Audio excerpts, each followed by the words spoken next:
प्यारे बच्चों, 9वीं कक्षा के विज्ञान के 8वें चैप्टर गति के 9वें लेक्चर में आपका स्वागत है।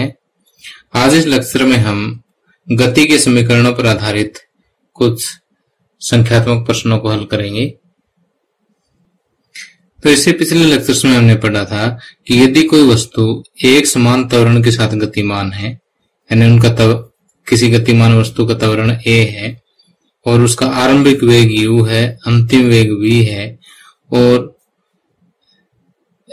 आरंभिक बिंदु से अंतिम बिंदु तक जाने में यदि वस्तु को t समय लगता है और उसका विस्थापन s है, तो इसके लिए हमने तीन मुख्य समीकरण लिखे थे और वो समीकरण जो है क्या थे, एक समान गतिमान वस्तु के समीकरण थे। तो आइए मैं आपको एक बार फिर से रिवाइज करवा देता हूं कि वो समीकरण कौन कौन से हैं। यहाँ पर पहला जो समीकरण है वो v बराबर u प्लस at है। दूसरा समीकरण s बराबर ut plus half at square है और तीसरा समीकरण जो है v square minus u square is equal to 2as। तो इन्हीं समीकरणों का प्रयोग करते हुए कुछ संख्यात्मक प्रश्न हमने 8वें लेक्चर में सोल्व कर लिए थे।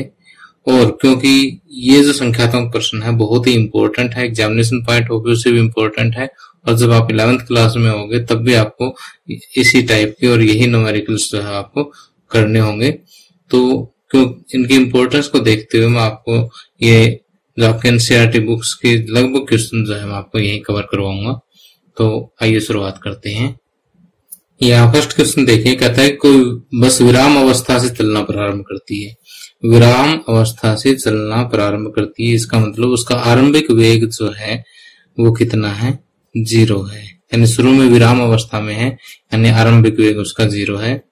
2 मिनट तक 0.1 मीटर प्रति वर्ग सेंटीमीटर के एक समान त्वरण से चलती है, यानी जो उसका जो त्वरण है वो 0.1 मीटर पर सेकंड स्क्वायर है।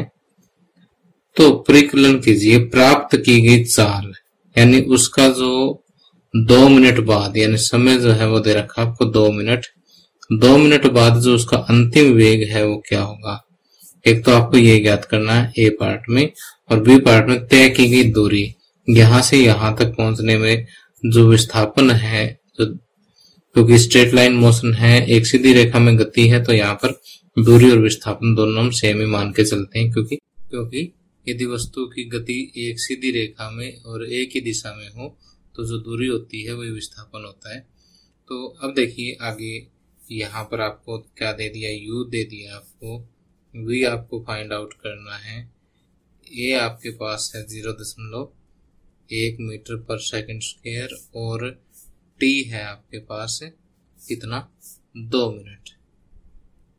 अब देखिए बाकी तो सारा असाई में है, लेकिन समय जो है असाई सिस्टम में नहीं है, मिनट में है, और असाई सिस्टम में समय का मात्रा क्या होता है, सेकंड होता है। तो इसको सेकंड में बदलोगे 2 × 60 यानी 120 सेकंड जो है समय हो जाएगा।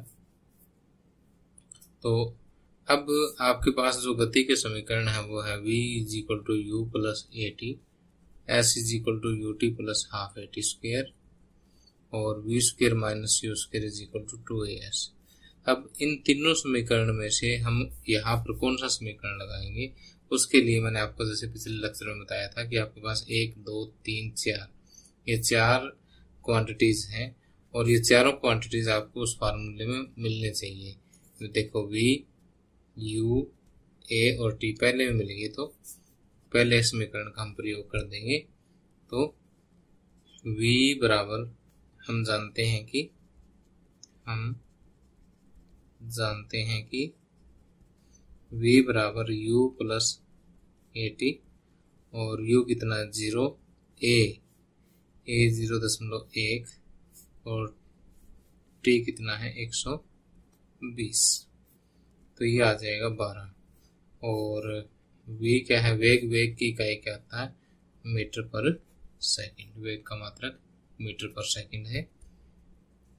अब कहता है कि तय की गई दूरी यानी s आपको फाइंड आउट करना है, यानी ये a पार्ट हो गया, और b पार्ट में आपको s फाइंड आउट करना है। तो s के लिए देखिए सेकंड फार्मूला अगर हम देखें तो एस है हमारे पास, यू की वैल्यू भी है, टी भी है, ए भी है, तो ये सेकंड फार्मूला लगा दो बस। तो वही लगाओगे, हम जानते हैं कि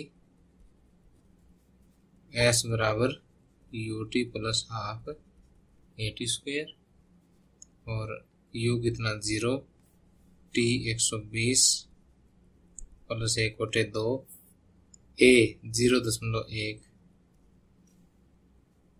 टी स्क्वेयर यानी 120 का स्क्वेयर। चलिए आ जगह का मतलब ऊपर लिख देता है 120 का स्क्वेयर। 0 गुणा 120 ये तो हो गया 0, ठीक। 0 गुणा 120 कितना हो गया 0, प्लस 1/2 गुणा 0.1, 12 का स्क्वायर हो गया 144, और 1 0 है तो आगे 2 0 लग जाएंगे, ठीक। और इसको मैं कट करूंगा तो 2 7 14, 2 दूनी 4, 7200। तो यहां से देखिए कि 0.1 से अगर इसको गुणा करेंगे तो ये कितना आ जाएगा 720, और विस्थापन है या दूरी और विस्थापन का जो मात्रक होता है वो SI में क्या होता है, मीटर होता है। तो 720 मीटर इसका आंसर आ जाएगा।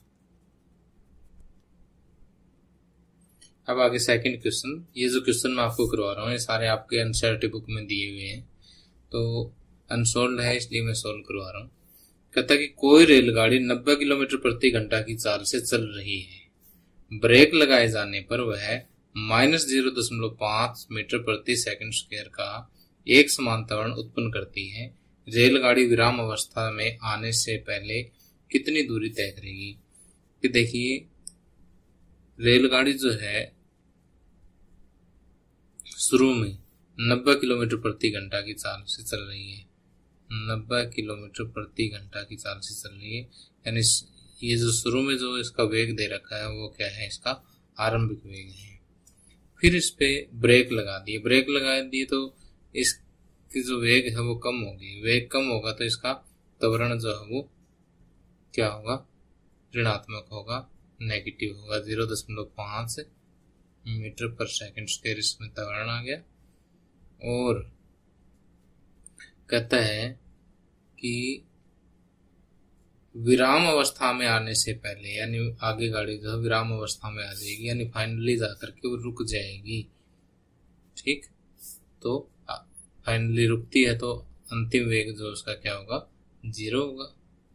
कहता कितनी दूर चलेगी, यानी यहां से यहां तक उसने दूरी कितनी तय की, इसका स्ट्रेट लाइन में दूरी यानी विस्थापन जो है वो कितना है वो आपने बताना है। तो देखिए आपके पास जो है u है 90 किलोमीटर प्रति घंटा, v है 0 क्योंकि फाइनली बॉडी रुक जाती है, और a है -0.5 मीटर प्रति सेकंड स्क्वायर, और t आपके पास नहीं है, क्या है, s आपसे पूछा गया है। तो u, v, a और s कौन से समीकरण में होगा। अगर आप तीनों समीकरण देखोगे तो v square minus u square बराबर 2as, इस समीकरण में आपको v, u, a और s यानी जो तीन जो क्वांटिटीज है आपको दे रखी है और एक जो पूछ रखी है, चारों की चारों सूत्र में होने चाहिए। तो v देखिए कितना है 0, तो 0 का स्क्वायर माइनस u, देखो एक गलती कर दी ना यहाँ पर, जो u है वो किलोमीटर प्रति घंटा में है, लेकिन सॉल्यूशन से पहले इसको SI में चेंज करेंगे यानी मीटर पर सेकंड में चेंज करेंगे। तो 90 गुणा किलोमीटर प्रति घंटा को मीटर प्रति सेकंड में बदलने के लिए इसको शॉर्टकट है कि 5 और 18 से गुणा करेंगे। तो 18 5 90, 5 5 25 मीटर पर सेकंड। तो जो आरंभिक वेग है वो 25 मीटर पर सेकंड का है, तो 25 का स्क्वायर कर दो बराबर 2, a कितना है -0.5 और s आपको ज्ञात करना है, ठीक। तो 0 का स्क्वायर तो क्या हो गया 0 ही हो गया, 25 का हो जाएगा 625, बराबर का निशान आ जाएगा, और -5 तो ये -0.5 दूनी माइनस का 1.0 हो जाएगा, गुणा में s। ठीक, तो माइनस से माइनस कैंसिल हो जाएगा, तो s बराबर आ जाएगा 625 और s का मात्रक क्या होगा, मीटर। तो यहां से हम कह सकते हैं कि रेलगाड़ी विराम अवस्था में आने से पहले 625 मीटर की दूरी तय करेगी। इसलिए रेलगाड़ी विराम अवस्था में आने से पहले 625 मीटर की दूरी तय करेगी।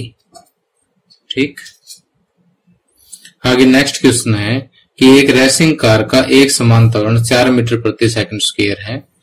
गति प्रारंभ करने के 10 सेकंड पश्चात वह कितनी दूरी तय करेगी। यानी इसका त्वरण आपको दे रखा है कितना, 4 मीटर पर सेकंड स्क्वायर, और गति प्रारंभ करने के यानी उसका आरंभिक वेग जो है यहां से कितना है, 0। 10 सेकंड पश्चात यानी आपको समय दे दिया कितना, 10 सेकंड, वह कितनी दूरी तय करेगी, यानी आपसे s पूछ लिया है यहाँ पर। तो जैसे यहाँ पर आप कौन सा समीकरण लगाओगे, अगर मैं कहूंगी s is equal to U T plus half A T square, यह चेक करें एक बार। तो s आपके पास है, u आपको गिवन है, t भी गिवन है, a भी गिवन है, तो इसका मतलब ये समीकरण लग जाएगा। तो यहाँ पर हम लिखेंगे कि हम जानते हैं कि s बराबर you T plus half A T square. तो u कितना है, 0, t 10 प्लस हाफ, a कितना है 4 और इंटू टी स्क्वायर मीन्स की 10 का स्क्वायर। 0 गुणा समथिंग 0 होता है, ये ध्यान रखना। कई बच्चे यहाँ गलती कर देते हैं, 10 लिख देते हैं। 0 किसी के साथ गुणा 0 हो जाएगा, 2 दूनी 4 प्लस में 2, ये आ गया 10 का स्क्वायर हो गया 100, तो ये आ जाएगा 200। ठीक, तो 200 अब क्या निकाल रहे हैं, दूरी निकाल रहे हैं, तो मीटर में आएगी। तो हम ये कहेंगे गति प्रारंभ करने के 10 सेकंड पश्चात रेसिंग कार 200 मीटर की दूरी तय करेगी। तो ये लाइन आपने लास्ट में लिख देनी है कि गति प्रारंभ करने के 10 सेकंड पश्चात रेसिंग कार 200 मीटर की दूरी तय करेगी। अब आगे इस लेक्चर का लास्ट न्यूमेरिकल करवा रहा हूं आपको कि किसी पत्थर को ऊर्ध्वाधर ऊपर की ओर 5 मीटर प्रति सेकंड के वेग से फेंका जाता है। यानी कोई पत्थर जो है नीचे से बिल्कुल ऊपर की तरफ यानी वर्टिकली अपवर्ड, ऊर्ध्वाधर ऊपर की तरफ यानी बिल्कुल सीधा जमीन से 90 डिग्री के एंगल पर, जैसे बिजली का खंभा खड़ा होता है ना, इस तरह से सीधा ऊपर की तरफ फेंका जाता है। और आरंभिक स्पीड जो है, आरंभिक वेग जो है इसका कितना है, 5 मीटर पर सेकंड। यदि गति के दौरान पत्थर का नीचे की ओर दिष्ट त्वरण 10 मीटर प्रति सेकंड स्क्वायर है, तो पत्थर के द्वारा कितनी ऊंचाई प्राप्त की गई तथा उसे वहां तक पहुंचने में कितना समय लगा। अब देखो कि यदि आप पत्थर बिल्कुल सीधा ऊपर की तरफ फेंकोगे ना, तो इसका वेग घटता जाएगा, जैसे जैसे ऊपर जाएगा घटता जाएगा, और एक ऐसा पॉइंट आएगा जहां पर इसका वेग क्या हो जाएगा, 0 हो जाएगा, और वो जो है इसका हाईएस्ट पॉइंट होगा। ठीक, उच्चतम दूरी होगी यानी अधिकतम ऊंचाई होगी। ठीक, और उस जगह पर इसका वेग क्या होगा, 0। यानी कोई भी पत्थर आप सीधा ऊपर की तरफ फेंको, सबसे ऊपर यानी अधिकतम ऊंचाई पर जाकर के उसका वेग क्या हो जाएगा, 0 हो जाएगा, फिर ये वापस नीचे की तरफ आएगा। अब ये कहता है कि कितनी ऊंचाई, यानी यहां से यहां तक की आपकी जो ऊंचाई है या दूरी है ये आपसे पूछी गई है। ठीक, और कहते हैं यहां से यहां तक जाने में समय कितना लगा, वो भी आपसे पूछा गया है। और आपको दिष्ट मतलब फिक्स त्वरण जो है वो 10 मीटर प्रति सेकंड स्क्वायर दे रखा है। अगर ये ना भी दे रखा हो तो 9.8 मीटर प्रति सेकंड स्क्वायर लेना आपने। अब देखो कि वस्तु का वेग जो है वो घट रहा है ऊपर की तरफ, तो जो त्वरण होगा वो माइनस में लिया जाएगा। याद रखना इस बात को कि यदि वस्तु का वेग बढ़ रहा हो प्रति सेकंड, तो हम त्वरण लेते हैं धनात्मक, एक्सीलरेशन लेते हैं पॉजिटिव। ठीक, और यदि वस्तु का वेग घट रहा हो तो त्वरण लेते हैं नेगेटिव। ठीक, तो और आपको क्या दे रखा है, इनिशियल स्पीड दे रखी है 5 मीटर पर सेकंड, फाइनल वेलोसिटी दे रखी है 0। ठीक, अब सारा एसआई में है तो और कोई आपको बदलने की जरूरत नहीं है। अब आपसे एस पूछा गया है क्या है, तो S is equal to U T plus half A T square नहीं लग पाएगा क्योंकि टी नहीं है अपने पास यहाँ पर, तो V square minus U square is equal to ऐसे लग जाएगा। तो हम जानते हैं कि V square minus U square is equal to क्या होता है, 2as होता है, और v कितना है 0, 0 का स्क्वायर माइनस u कितना है 5, 5 का square is equal to 2a माइनस 10, और s आपको निकालना है। जो चीज फाइंड आउट करनी है उसको ऐसा कैसे रख दो, 0 का स्क्वायर 0 ही हो गया, 5 का स्क्वायर 25 बराबर माइनस 10 दूनी 20s। तो यहां से आपके पास ऐसा आ जाएगा माइनस 25 बटे माइनस 20, माइनस से माइनस कैंसिल, और यह आ जाएगा 5 बटे 4। ठीक, 5 पे कट जाएगा, 5 20, 5 25। ठीक, तो 5 बटे 4 मीटर का मतलब है 1.25 मीटर। ठीक, अब आपको समय निकालना है कि इसको अधिकतम ऊंचाई तक जाने में, यहां से यहां तक जाने में कितना समय लगा। तो अब आपको टी और फाइंड आउट करना है। तो टी के लिए तो आप simple v is equal to U plus A T लगा दो, उसी से काम चल जाएगा, v is equal to U plus A T. v आपके पास है, u आपके पास है, a भी आपके पास है, t निकल जाएगा। v हो गया 0, u हो गया 5 प्लस a हो गया माइनस का 10 और t। तो 0 बराबर 5 माइनस 10t, तो यहां से t हो जाएगा 10t हो जाएगा 5 के बराबर, और t हो जाएगा 5 बटे 10 यानी 1 बटे 2 सेकंड, t बराबर 0.5 सेकंड, यानी आधे सेकंड का समय इसको यहाँ तक जाने में लगेगा। तो प्यारे बच्चों, इसी के साथ ये लेक्चर समाप्त होता है, और आपको ये लेक्चर कैसा लगा मुझे कमेंट करके जरूर बताना। Thank you, have a nice day.